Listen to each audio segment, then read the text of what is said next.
What is up and welcome back, and if you are new here, please drop me a subscribe.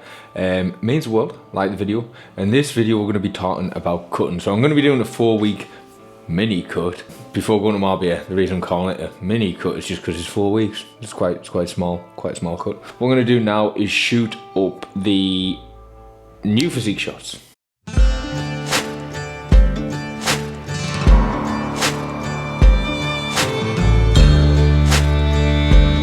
Just you wait, listen for the storm. Hear the difference in the wind.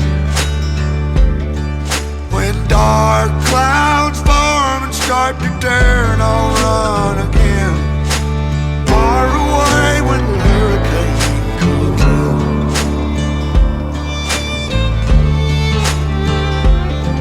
Well, I'm the only island in the way, but I was born to fight the wind and rain.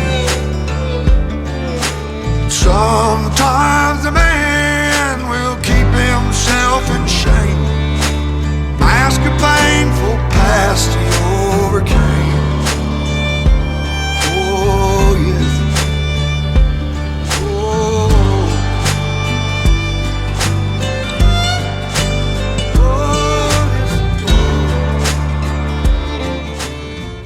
But in today's video, what we're going to be talking about is my plan going into the cut. So on average, when I was in a gaining phase, I was consuming around 3,500 calories per day. That's an average of my high days, medium days and low days. We're going to go straight to 3,000, so 500 calories per day out. And first off, I'm going to go run through nutrition, then I'm going to run through output, so like cardio and steps. I'm going to run through training, and then I'm going to run through some tips and tricks that can help you on your cut at the end. So if you do want to know those, watch till the end of the video. But first off, nutrition. So calories are going to be dropped down. I was eating 70 grams of fat per day. Straight away I'm cutting that down to 45 grams of fat per day. I don't like to lower it much more than that just for health reasons, but I take a lot of calories out for not much food volume there. So food volume is very much a big key when cutting, just to keep your plates full. So if I can take like 25 grams of fat down, that's 225 calories gone immediately for very little food. So then I'm just looking for another 275, which I'm going to be pulling from carbohydrates, and that's across every single day. So food choices I'm going to be looking at what can fill my plate the most. So I'm going to be eating a lot of veg, I'm going to be eating a lot of berries, I'm going to be eating a lot of fruit, that sort of stuff. So that's basically my volumizers. And then in terms of meat sources, keeping them as lean as possible. As I said, I want to be low fat. The only real fat protein mix source I'm having are eggs, just because they're like the most nutritionally fucking dense food on the planet you can eat. So eggs, getting them in your diet. But I will be reducing the amount, so I'd usually have 3, they're going to 2, and I'm replacing the protein in that with another bit of turkey, which is low in fat. Proteins, very lean meats, whey protein, Fire yogurt, or if you don't know what that is, 0% Greek yogurt, really, 0% fat Greek yogurt. Fire is like a version that is really thick, bit more expensive, but it's fucking lovely. And then I just put a bit of whey protein in that as well. Fat sources, avocado, eggs, and then the rest of the fat is coming basically from like what I'm going to refer to as trace fat, so like not direct fat sources, but just fat from other foods that I'm eating, like mince, 5% mince, stuff like that, the fat from that. Carbohydrate sources, the one that gives us the energy, the one that gives us the fuel for the gym. So again, I'm going to be keeping it very fucking simple, right? So the way I really like to map out my macros is eat as much protein only sources as I can, so like not much fat, not much carbs. For carbohydrates, try and keep them where it's mostly carbohydrates, not much fat, not much protein. And for fats, again, keep them high in fat and low in protein, low in carbs. It makes it much easier to track your day, much easier to pull food out, put food in, because you're not fucking about with 2 different macros when you're pulling a certain food out. That's like split macros. So for example, a lot of processed foods are going to be split macros because it's the meld of like a different food, like a lot of different foods, like chocolate bars with like milk in, sugar in, like all that shit. Pizza, you've got the dough, then you've got the cheese, then you've got the meat, stuff like that. So it's going to be like a mix of like fucking different macros, which I don't want to do. So I'm keeping it very plain, very simple. Carbohydrate source is the last one I name. It's going to be the one that you want on your cut. 100% get in there, because it's the biggest fucking volume that you can have, really, packed with micronutrients and really fucking tasty. So rice, standard. Oats, love them. Sourdough bread, I'm going to be having for breakfast.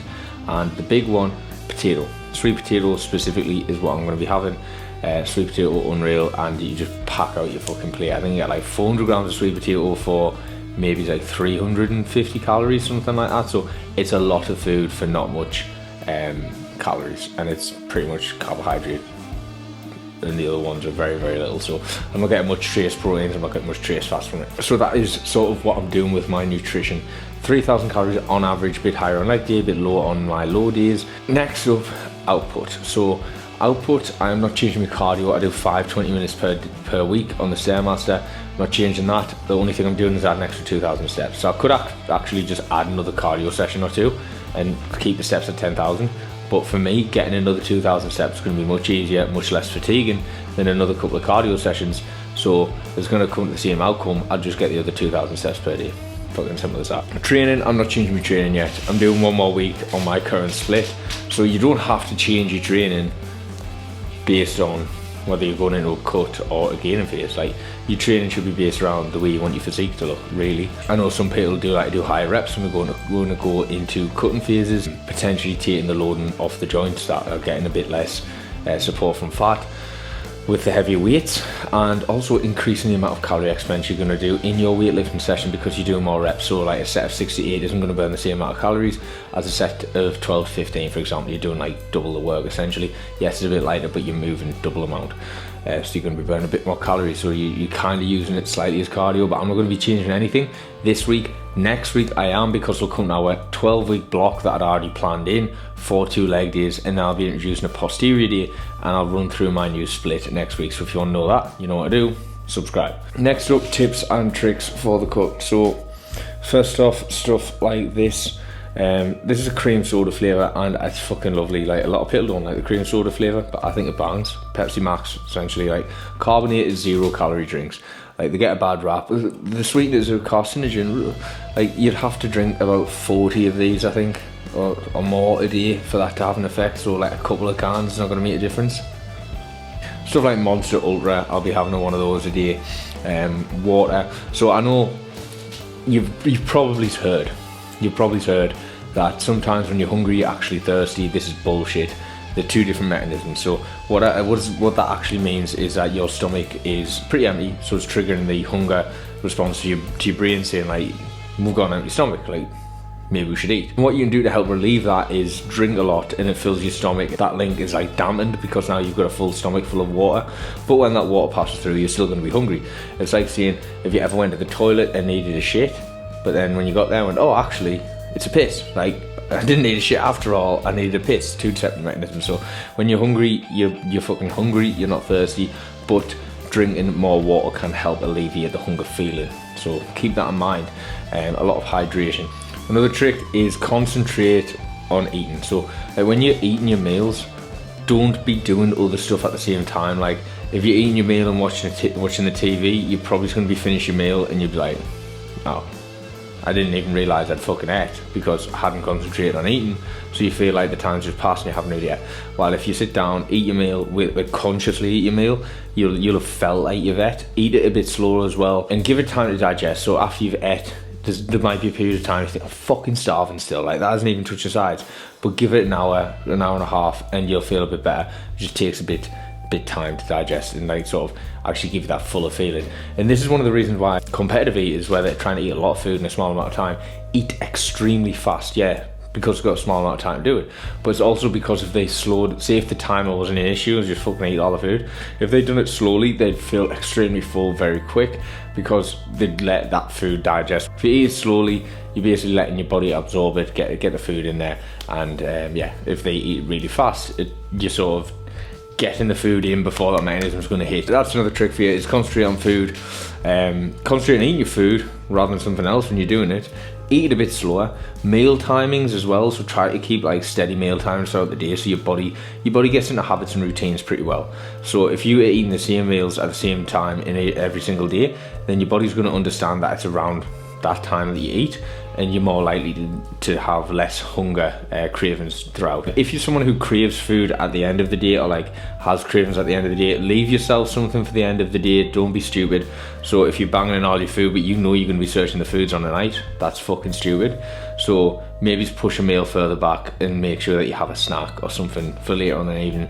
Basically set up your day for success. Don't set it up to make it hard for yourself. Like, dieting's not that hard. Like, losing fat's not that hard. The actual process of it, but a lot of people make it a lot harder than it needs to be by just not having a good plan, not eating the right foods, not using little tricks, and they make it extremely hard for themselves. But it's going to be a 4-week cut. We are going to be obviously showing the results of that, because I'm going to be a fucking diced up little bastard by the end of it, and then we're off to Marbella. Leg session is the first session of this cut, so looking forward to that. And yeah, if you have enjoyed this, hit subscribe, like the video, comment what you want to see, and Coach Kelly out.